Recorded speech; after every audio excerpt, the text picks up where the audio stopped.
એક ભારત ન્યૂઝમાં આપનું હાર્દિક સ્વાગત છે। થરાદની આસ્થા હોસ્પિટલની બેદરકારી આવી સામે, દર્દીની ધરમના ધક્કા।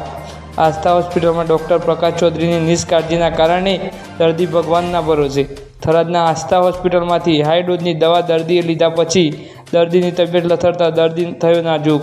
ડૉક્ટર પ્રકાશ ચૌધરી પર દર્દીના પિતાએ જણાવ્યું કે હાઈ ડોઝની દવાના લીધે આંતરડામાં થયું પંચર। દિયોદર તાલુકાના રામપુરા ગુણસોલ ગામના દર્દીને ટીબી છે એમ કહીને હાઈ ડોઝની આપી દવા। થરાદમાં આસ્થા હોસ્પિટલમાં દર્દીને સારવાર નહીં પણ હાઈડોઝની દવાઓ આપતા દર્દી તબિયત ત્રાહિમામ પોકારી ગયો છે। દર્દીની જિંદગી હવે રામ ભરોસે। આસ્થા હોસ્પિટલની બેદરકારી ચડી ચકડોળે। રિપોર્ટર હમીરભાઈ રાજપૂત, વાવ, થરાદ।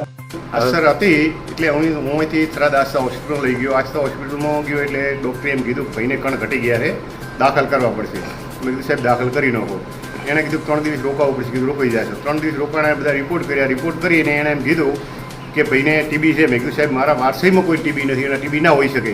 તો કે ટીબી છે, બરાબર, એમ કરીને એમણે કીધું ટીબી છે। ટીબી એમને ચોથે દિવસે રજા આપી એટલે એમને કીધું ટીબી આરોગ્યવાળાને ભાઈને મેં બોલાયો।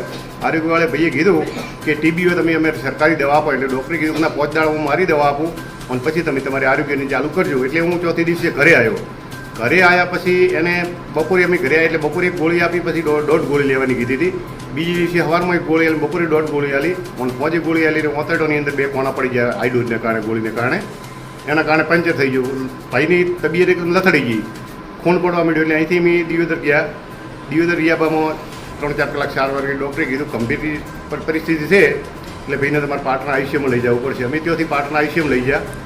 ત્યાં ભાઈ દીપકભાઈ ડૉક્ટર છે, એમને પાસે લઈ ગયા। એમણે કીધું ભાઈને લોહી આવ ઘટી ગયું છે, બીપી બિલકુલ છે નહીં, હું સારવાર ચાલુ કરું, બાકી જવાબદારી કોઈ રાખું નહીં।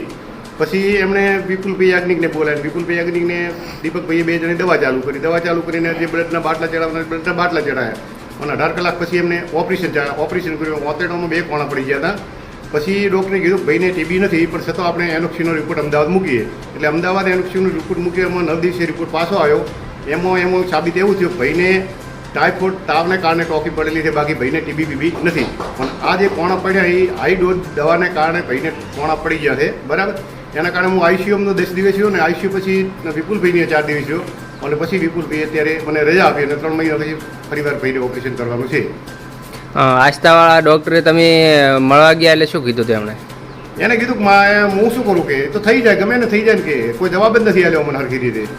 તો તમે શું કહેવા માંગો આસ્થા હોસ્પિટલના પ્રકાશભાઈ વિશે તમે શું કહેવા માંગો? પ્રકાશભાઈ ખોટી દવા કરી, હાઈડોઝની દવા કરી છે।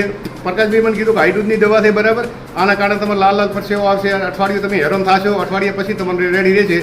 આ તો બીજે દિવસે એને ઓતરડો 2 કોણા પડી ગયા હાઈડોઝને કારણે, કારણ કે ઓતરડો ઉપર હોતો હતો ને હાઈડોઝ ગોળી લીધી એટલે એને ઓતરડો કોણા પડી ગયા। હજુ તમે એ ડૉક્ટરના વિશ્વાસે રહ્યા તો શું થશે તમારા બાબલાને? તો બાબલો કોઈ બી જ નહીં।